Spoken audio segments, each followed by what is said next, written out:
Cine este Napoleon Hill și de ce are un rol atât de important în literatura motivațională? Mulți dintre cei mai bogați oameni s-au născut în sărăcie. Napoleon se întreba ce alchimii personale le-au transformat începuturile prea puțin promițătoare în aur, ce te face în viață să fii câștigător.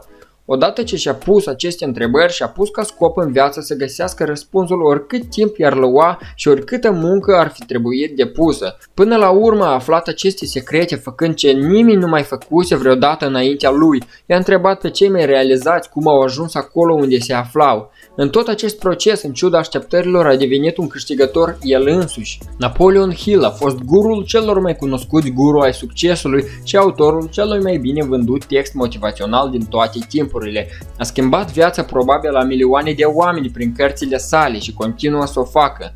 Un sondaj USA Today printre afaceriști de top a desemnat cartea De la idei la bani drept una dintre cele mai bine vândute cărți inspiraționale de business și una dintre cele 5 cele mai influente cărți din domeniul său. Napoleon Hill s-a născut în 1883 într-un bordei cu o singură cameră, situat într-un ținut muntos, în Wise County, Virginia. Copil năzdrăvan, imposibil de disciplinat, și a început cariera jurnalistică la 13 ani, ca reporter în munți pentru mici ziare locale și nu și-a pierdut niciodată apetitul pentru povești adevărate despre oameni adevărați, care au succes în ciuda sorții potrivnice. Această slujbă din copilărie a fost cea care l-a învățat cum să-i intervieveze pe cei 500 de oameni ale căror filozofii de succes sunt distilate în teorie coerentă din cartea sa. Povestea lui este una dintre acelea în care la început totul pare sortit eșecului, dar până la urmă se termină cu bine. Mama lui a murit când el era foarte mic, dar femeia educată și îndrăzneață cu care s-a căsătorit tatăl său pe urmă n-avea răbdare cu sărăcia. Mama vitregă a lui Hill și-a asumat responsabilitatea pentru magazinul și ferma familiei. L-a trimis pe tatăl lui la școala de tehnicieni dentari când avea 40 de ani și a dat lui Napoleon sprijinul de care avea nevoie ca să iasă din regiunea muntoasă a Virginiei. Ea i-a sădit în minte gândul căruia îi datorează cea mai mare parte a faimei sale. Tot ce poate mintea gândi, omul poate înfăptui. La 25 de ani, viața lui s-a schimbat la 180 de grade. Fusese însărcinat de fostul guvernator al statului Tennessee, Robert Taylor, să scrie povești de succes despre oameni de afaceri de top pentru revista lui. Magnatul oțelului Andrew Carnegie avea să fie primul lui intervievat. Pe atunci, domnul Carnegie avea o avere uriașă în bani și era interesat de modurile în care ar putea să-și folosească averea. Odată ce el a recunoscut că partea cea mai bună a bogățiilor sale constă în cunoștințele cu ajutorul cărora le acumulase și în înțelegerea relațiilor interpersonale, scopul său major în viață a devenit acela de a inspira pe cineva să formuleze o filozofie prin care cunoștințele sale să fie transmise tuturor celor care doresc să le cunoască. Pe atunci, domnul Carnegie era deja destul de vârstnic și a recunoscut că pentru această treabă era nevoie de un om tânăr, care dispunea de timpul necesar și avea disponibilitatea de a petrece 20 de ani sau mai mult pentru a cerceta motivele care stau la baza realizării individuale. După ce a discutat cu peste 250 de posibili asociați despre care bănuia că au aptitudinile necesare, întâmplător a întâlnit un tânăr care fusese trimis de o revistă să-i ia un interviu în care omul de afaceri să-și povestească realizările. Când domnul Carnegie l-a văzut pe tânărul reporter, a realizat că el ar fi putut avea calitățile pe care le căuta de multă vreme, așa că a conceput un plan ingenios pentru a-l testa. Mai întâi i-a relatat tânărului povestea realizărilor sale. Apoi a început să-i sugereze că lumea ar avea nevoie de o filozofie practică a realizării individuale, care i-ar permite și celui mai modest muncitor să acumuleze bogății în orice cantitate și orice formă ar dori.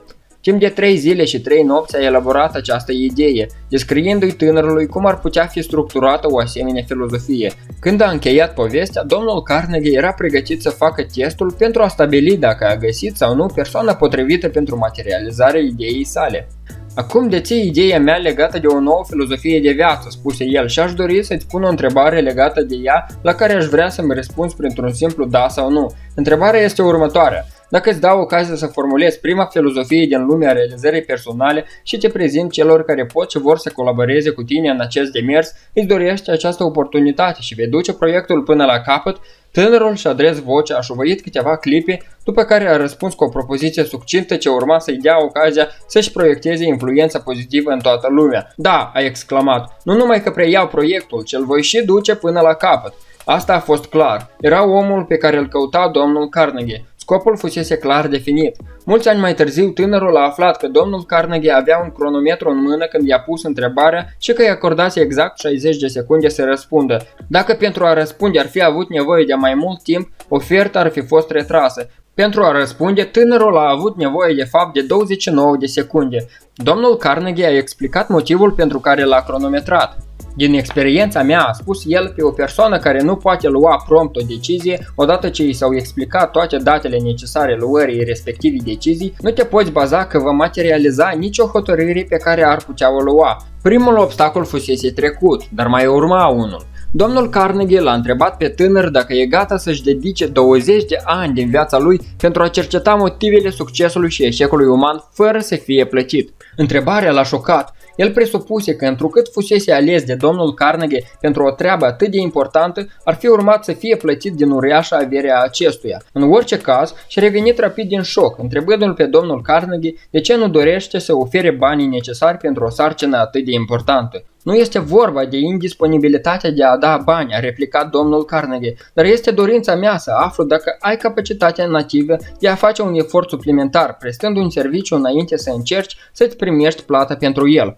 Apoi a continuat explicând că oamenii cu cel mai mare succes în toate domeniile de activitate au fost mereu aceia care și-au făcut obiceiul de a presta mai multe servicii decât cele pentru care erau plătiți. El a atras de asemenea atenția asupra faptului că subvențiile financiare, indiferent dacă sunt acordate unor persoane sau grupuri de persoane, fac adesea mai mult rău decât bine și i-a amintit tânărului că îi se dăduse o ocazie care fusese retrasă unui număr de peste 250 de persoane, unele dintre ele fiind mult mai vârstnice și cu mai multă experiență decât el. A încheiat spunând: dacă profiți la maximum de ocazia pe care ți-o dau, e foarte probabil să o transforme în bogății atât de fabuloase ca natură, încât să umbrească prin comparație averea mea materială, pentru că această ocazie îți oferă calea de a pătrunde în intimitatea gândirii celor mai inteligente minți ale nației americane, să profiți de experiențele celor mai mari lideri din industria americană și e foarte probabil să-ți permită să-ți pui amprentă pentru totdeauna asupra întregii lumi civilizate,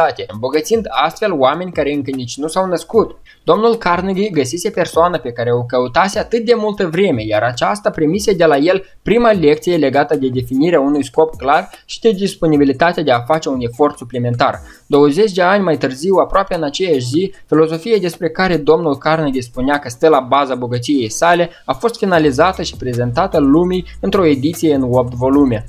Napoleon Hill avea să ajungă consilierul președintelui Franklin Roosevelt. Viața lui avea să fie mai degrabă ca un râu de munte decât un părăiaș liniștit. Mai multe dintre afacerile sale au dat faliment. A pierdut slujbe și a fost acuzat pe nedrept de fraudă și aruncat în pușcărie. Unul dintre cei doi fii ai săi s-a născut fără urechi. Munca lui Hill l-a îndepărtat de familie atât de mult încât unul din fiii lui a fost adoptat de o rudă. Viața lui a constat dintr-o serie de eșecuri monumentale, așa că la 50 ceva de ani se minuna că trecuseră 10 ani încheiați fără să fi fost nevoit să facă față niciunui dezastru personal. Dar Napoleon Hill, care a pierdut multe bătălii însă niciodată războiul, nu s-a abătut niciodată de la scopul său principal. Avea să învețe pe milioane de oameni din toate colțurile lumii că până și norocul se poate întoarce și că poți folosi eșecurile în favoarea ta. Cum altfel ar fi putut învăța această lecție dacă nu pe propria piele? Succesul n-are nevoie de nicio explicație, eșecul nu admite nicio scuză, avea să spună el mai târziu cu autoritate pe care nu ți-o poate da decât experiența.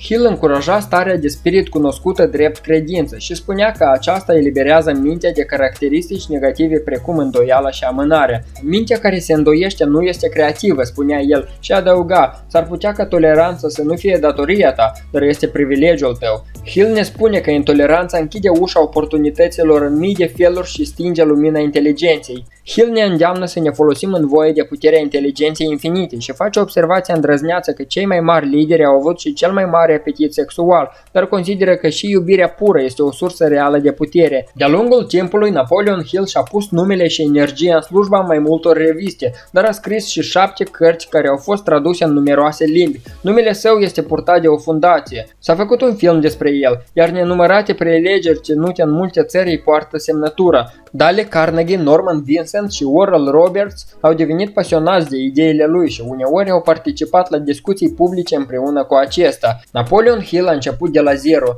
a învățat secretele celor care întruchipau succesul, a pierdut și a câștigat câteva neveste și câteva averi și a murit împlinit în noiembrie 1970 la vârsta de 87 de ani.